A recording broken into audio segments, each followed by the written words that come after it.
બહુ સરસ. ગોકુળમાં આપણે પહોંચાડી દીધા ભગવાનને. ત્યાં ઘણી બધી લીલાઓ કરી છે, આપણે જોઈશું પ્રભુજી. પણ એમાં એક સૌથી વધારે લોકોને બહુ જ યાદ રહી જાય એવી ને બહુ જ મંત્રમુગ્ધ કરનારી જે લીલા છે એ માખણ ચોરની છે પ્રભુજી.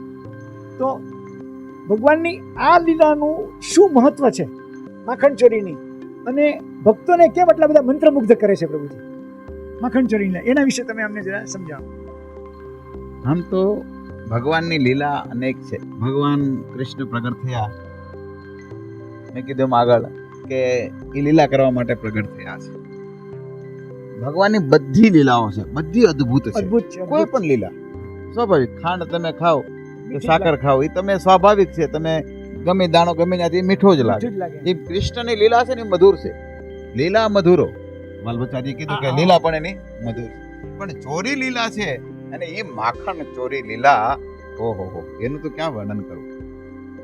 મોટા મોટા જે ઋષિ મુનિઓ પણ જે ધ્યાન કરે છે અને ધ્યાનમાં પણ આ લીલાઓનું સ્મરણ ચિંતન કરે છે કે ભગવાનની માખણ ચોરી લીલા. સ્વાભાવિક આ લીલા બધાને એટલે ગમે છે. અને મારો અનુભવ, બીજાનો મને નથી ખબર, મારો અનુભવ રીતે હું કહું છું કે સ્વાભાવિક બાળક હોય ને એ સ્વાભાવિક લીલા કરે ને એ ગમે.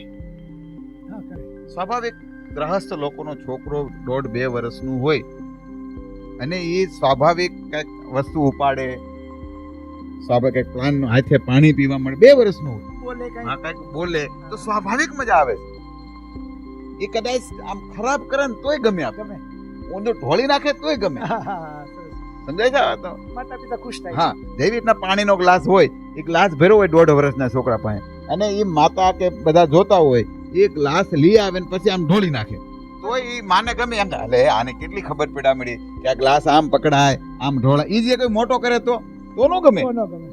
તો સ્વાભાવિક કૃષ્ણએ જે માખણ ચોરી લીલા કરી છે ને એ સ્વાભાવિક રૂપમાં કરી છે. એવું નહીં કે એને શીખવાડવામાં આવી છે. એ કોઈની ઘરે જાય અને સ્વાભાવિક માખણનું નામ લેતા આપને જો મોઢામાં પાણી આવતું હોય, આ તો અખિલ બ્રહ્માંડનો નાયક ભગવાન છે, એ તો લીલા કરવા માટે પ્રગટ થયા છે. તો સ્વાભાવિક એક બાળક આવી લીલા કરે તો બધાને ગમે જ. એમ ભગવાનની આજે બાળ લીલામાં જે માખણ ચોરી લીલા છે એ ચોરી લીલા એટલે બધાને ગમે છે. સહેજ બાળક રૂપે ભગવાને લીલા કરી છે.